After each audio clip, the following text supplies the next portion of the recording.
एक बहुत ही वैभवशाली साम्राज्य था जहां के राजा के शाही बागीचे में प्रकृति का सबसे अनमोल चमत्कार मौजूद था। शुद्ध सोने के आमों से लदा एक जादुई पेड़। दिन की रोशनी में तो ये पेड़ महल की शान बढ़ाता था, लेकिन हर बीतती रात अपने साथ एक गहरा रहस्य लेकर आती थी, क्योंकि हर सुबह सूरज की पहली किरण के साथ पेड़ से एक कीमती सोने का आम रहस्यमयी तरीके से गायब मिलता था। सोने का पेड़ को सैनिक रखवाली करते थे।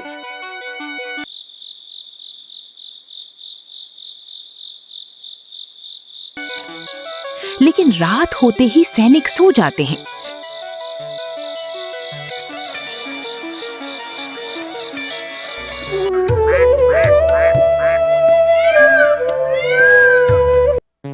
सुबह जब सोने के पेड़ के आम को गिना जाता है तो एक सोने का आम कम हो जाता है।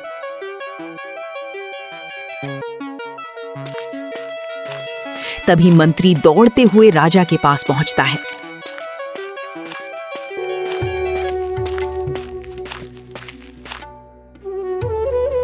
राजा साहब, बगीचे से एक सोने का आम गायब है। क्या पहरेदार क्या कर रहे थे? सोने का आम कौन चुरा सकता है? पहरेदारों को बुलाओ। रखवाली करने वाले सैनिकों को बुलाया जाता है। पहरेदार, तुम लोग रात को क्या कर रहे थे? हमारे बगीचे से एक सोने का आम कैसे गायब हो गया? पता नहीं महाराज, हम लोग तो रात भर बगीचे का रखवाली कर रहे थे। पता नहीं आम कौन चुरा कर ले गया। ठीक है, मैं तुम दोनों को एक मौका देता हूं। अगर अगले दिन आम गायब हुआ तो हाथी के पैरों तले तुम दोनों का सिर कुचलवा देंगे।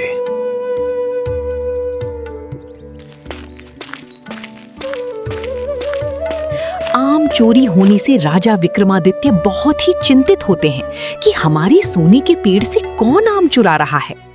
राजा विक्रमादित्य सैनिकों को बहुत ही शक्ति से सोने के पेड़ को रखवाली करने के लिए बोलते हैं। सैनिक रात भर टकटकी लगाकर बैठे रहते हैं, फिर भी एक सोने का आम चोरी हो जाता है। सुबह आम को गिना जाता है तो एक आम कम हो जाता है।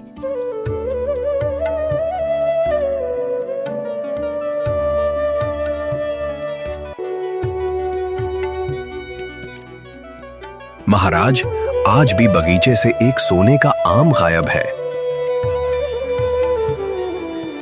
क्या आज भी सोने का एक आम गायब है? ये हमारे राज्य में क्या हो रहा है? कौन है गुस्ताख जो हमारे बगीचे के सोने का आम चुरा रहा है? पहरेदार क्या कर रहे थे?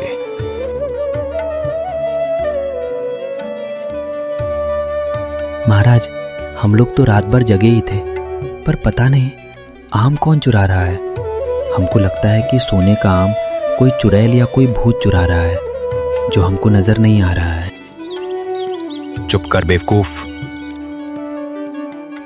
पिताश्री, आप हमें मौका दीजिए। हम देखते हैं हमारे बगीचे से सोने का आम कौन चुरा रहा है। राजा विक्रमादित्य की चिंता और बढ़ने लगती है। आज रात राजकुमार रखवाली करने के लिए राजा से अपील करते हैं। विक्रमादित्य उसे इजाजत भी दे देते हैं।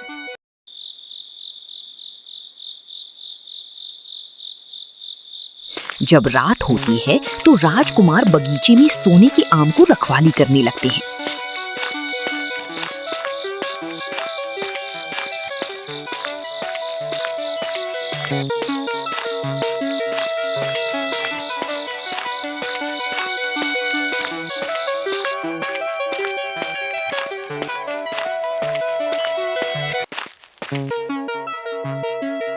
कुछ रात बीतती है, तभी एक आसमान से परी आती है और एक आम लेकर चली जाती है। ये सब दृश्य देखकर राजकुमार अचंभित हो जाते हैं।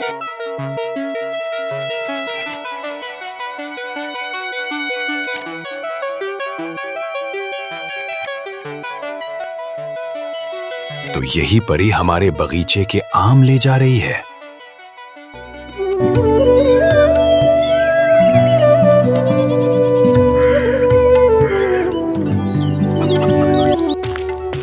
राजकुमार राजकुमार अपने पिता विक्रमादित्य से सारी बात बताते हैं। पिताजी महाराज, हमारे बगीचे से आम रोज एक गायब हो रहा है। गायब कौन कर रहा है इसका पता चल गया है। क्या चोर का पता चल गया है? बताओ, चोर कौन है? उसे मैं कड़ी से कड़ी सजा देने वाला हूं। पिताजी महाराज, चोर का पता तो चल गया है, लेकिन उसे सजा देना इतना आसान नहीं है, क्योंकि वो एक परी है जो हर रोज रात को आती है और एक सोने का आम लेकर चली जाती है। क्या हमारे बगीचे से आम एक परी चुरा रही है? इस परी को पता लगाओ, कहां से आ रही है और कहां जा रही है। सैनिक को आदेश दो, मेरे हुक्म का पालन किया जाए। ठीक है पिताश्री, आप जैसे आदेश दे रहे हैं वैसा ही होगा। तब दूसरे दिन सैनिकों को लगाया जाता है, जब रात में परी आएगी तो उसका पीछा करना कि परी कहां से आती है और कहां जाती है।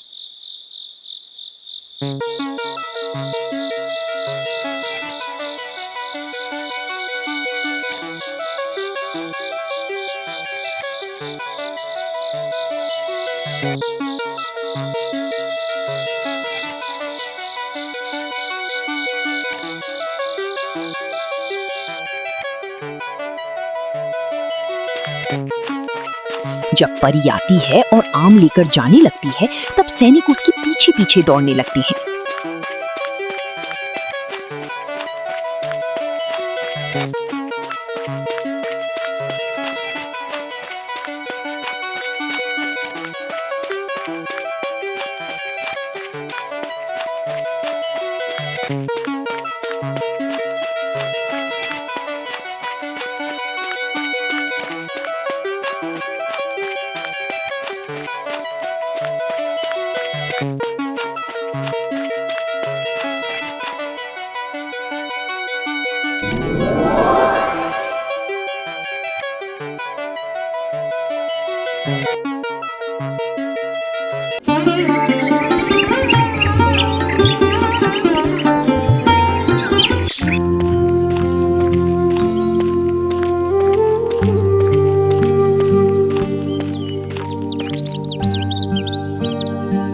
क्षमा करें महाराज, हमने परी को पकड़ने के लिए बहुत कोशिश की, पर हमारी कोशिश नाकामयाब रही। परी का पीछा करते हुए जा रहे थे, तभी परी आसमान में गायब हो गई। तुम लोगों का मनहूस शक्ल देखकर ही हमको पता चल गया था तुम इस कार्य में असफल हो। मुझे हर हाल में परी चाहिए। क्षमा करें महाराज, लेकिन परी को पकड़ना बहुत ही मुश्किल काम है। परी को पकड़ने के लिए कोई और रास्ता ढूंढना पड़ेगा। मैं कुछ सुनना नहीं चाहता हूं। मुझे किसी भी हाल में परी चाहिए, नहीं तो मैं तुम लोगों को कड़ी से कड़ी सजा दूंगा। शांत पिताजी महाराज, ये काम हमको सौंप दीजिए। मैं किसी भी हाल में परी को ढूंढ कर लाऊंगा, ये राजकुमार का वचन है।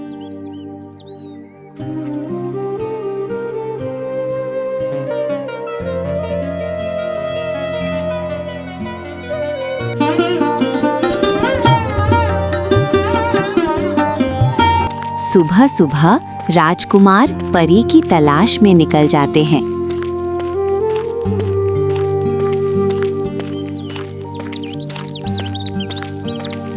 सारा दिन परी की तलाश में इधर उधर भटकते रहते हैं।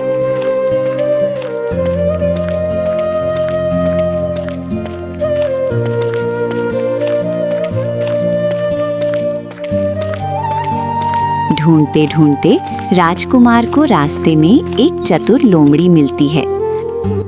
राजकुमार, आप कहाँ जा रहे हैं? बहुत ही परेशान लग रहे हैं। क्या आप बता सकते हैं कि इस रास्ते आपको आना कैसे हुआ? अरे क्या बताए लोमड़ी रानी, हमारे राज्य में बहुत ही एक अजीब घटना घट रही है। आसमान से एक परी आती है और हमारे बगीचे के सोने का आम लेकर इसी रास्ते से चली जाती है। मैं उसी की तलाश में इधर आया हूँ। क्या तुम उस परी को कभी देखा है? मैं सब जानता हूँ राजकुमार, चलो मैं आपको ले चलता हूँ। वो परी एक राजमहल में जाती है। चलिए मैं आपको ले चलता हूँ वहाँ पर।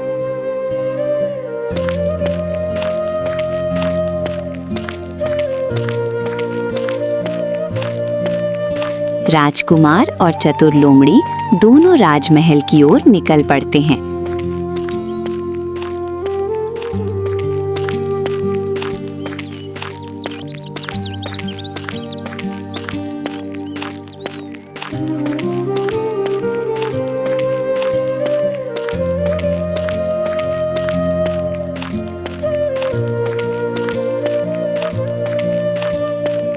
देखो राजकुमार, यही है राजमहल जिसमें परी जाती है, लेकिन हमको सावधानी से राजमहल में जाना होगा। तुम चिंता ना करो लोमड़ी रानी, हम लोग सावधानी से राजमहल में प्रवेश करेंगे।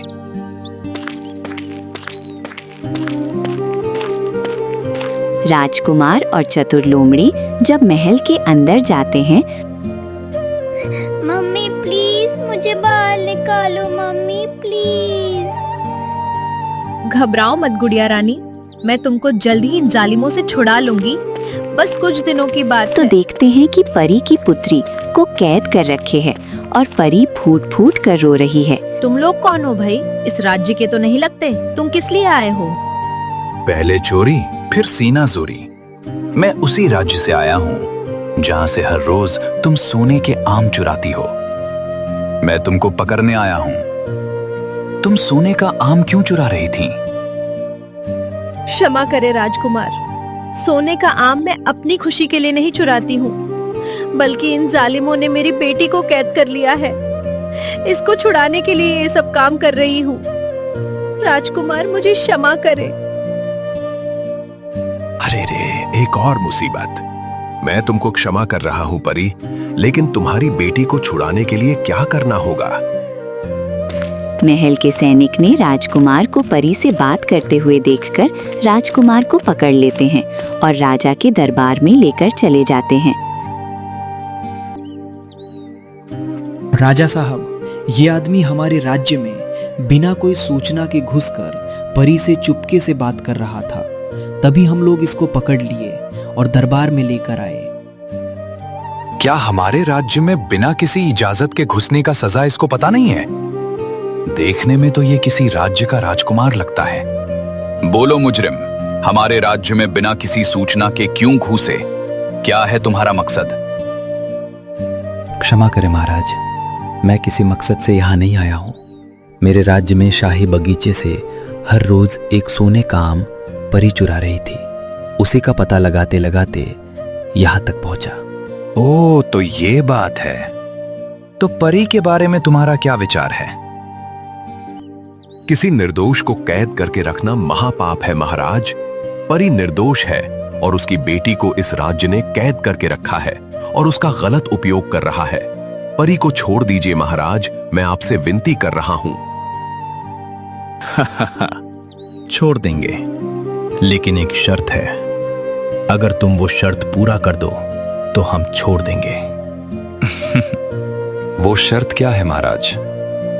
शर्त पूरा करने के लिए मैं तैयार हूं। यहां से 5 कोस दूर एक सुंदर सा राज्य है। उसमें एक सोने का घोड़ा रहता है। अगर तुम उसको हमको लाकर दे दोगे तो हम परी को आजाद कर देंगे। ठीक है महाराज, मैं पूरी कोशिश करूंगा।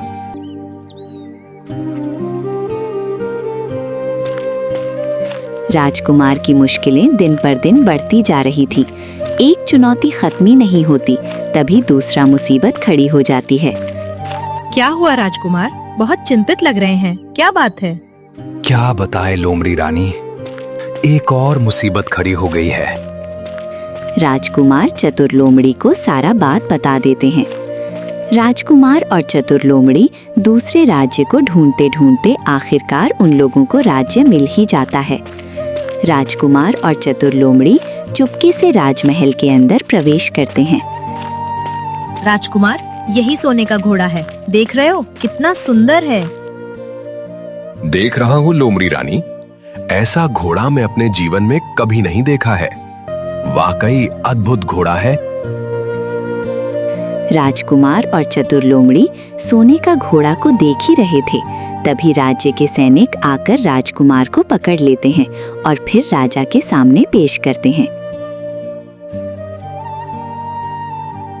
महाराज, ये आदमी हमारे शाही घोड़े के पास खड़ा था लगता है घोड़े चुराने का योजना बना रहा था।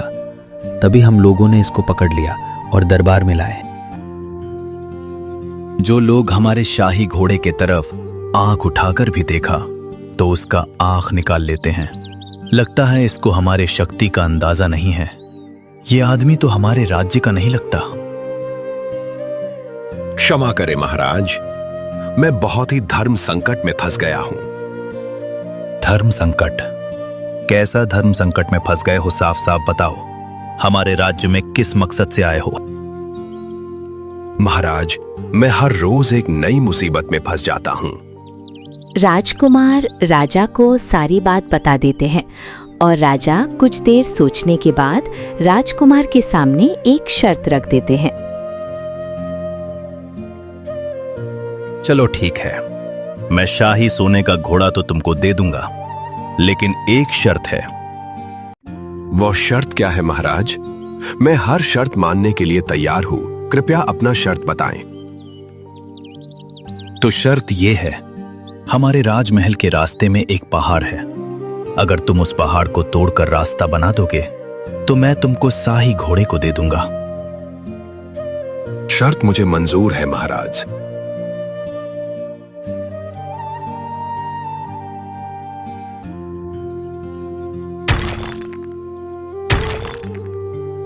राजकुमार एक हथौड़ा लेकर पहाड़ को तोड़ने लगते हैं।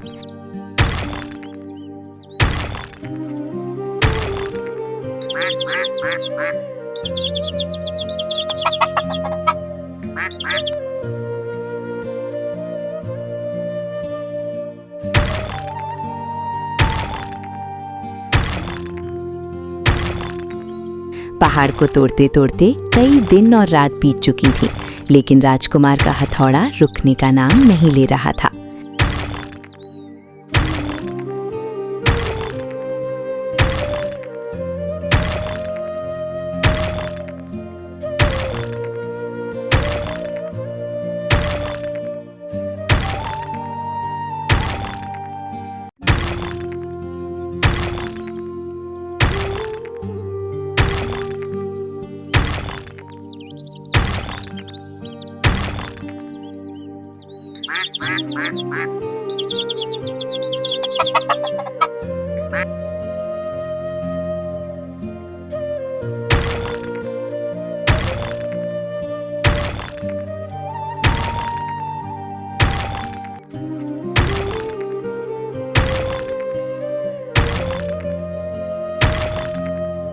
कठिन परिश्रम के बाद आखिरकार राजकुमार ने पहाड़ को तोड़कर रास्ता बना ही दिया।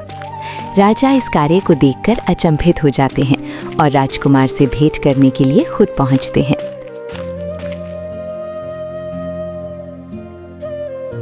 हे वीर, तुमने केवल पत्थरों को नहीं तोड़ा, बल्कि अपनी दृढ़ इच्छा को संभव कर दिखाया है।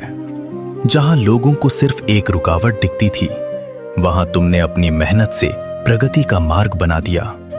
तुम्हारी ये लगन इस पूरे राज्य के लिए एक मिसाल है।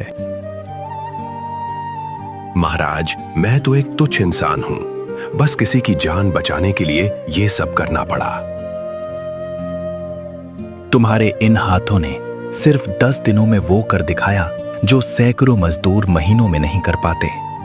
इस नए रास्ते से हमारे राज्य के विकास और खुशहाली के नए द्वार खुलेंगे। तुम्हारी ये कड़ी मेहनत इतिहास के पन्नों में स्वर्ण अक्षरों से लिखी जाएगी। इतना प्रशंसा करके मुझे शर्मिंदा ना करे महाराज। राजकुमार, तुमने अपनी वीरता और अटूट संकल्प से न केवल इस पहाड़ को झुकाया है, बल्कि मेरा दिल भी जीत लिया है। तुम्हारी इसी योग्यता को देखते हुए मैं अपनी प्राणों से प्यारी पुत्री का हाथ तुम्हारे हाथों में सौंपता हूं।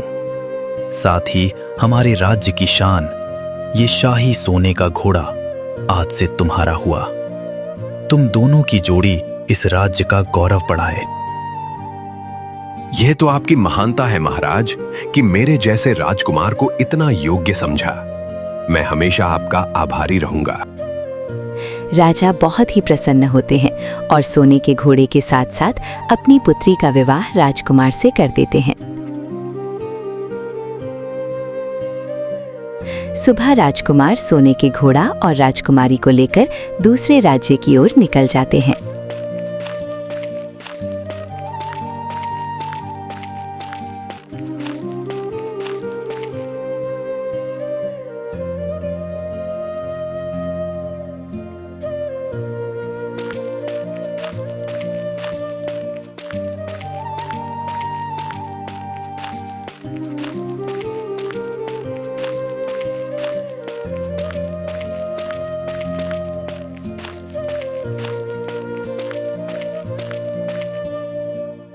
महाराज, मैं आपकी शर्त के अनुसार सोने के घोड़े को लेकर आया हूं। कृपया अपना वादा पूरा करें महाराज।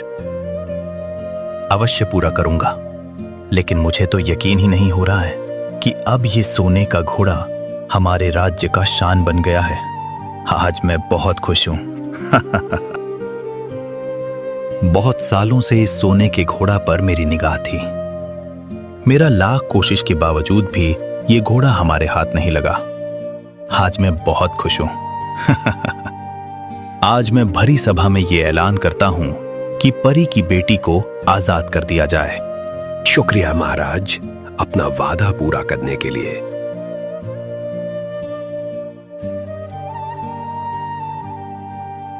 राजा ने परी के पुत्री को आजाद कर देते हैं।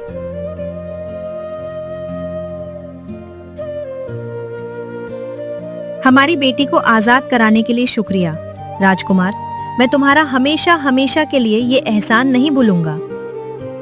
इसमें एहसान की कोई बात नहीं है परी। वो इंसान ही क्या जो एक दूसरे को काम ना आए।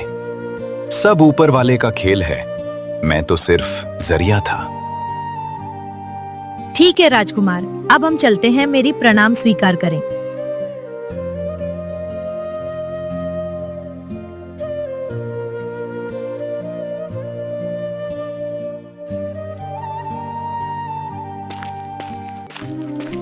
राजकुमार और राजकुमारी अपने देश लौट जाते हैं।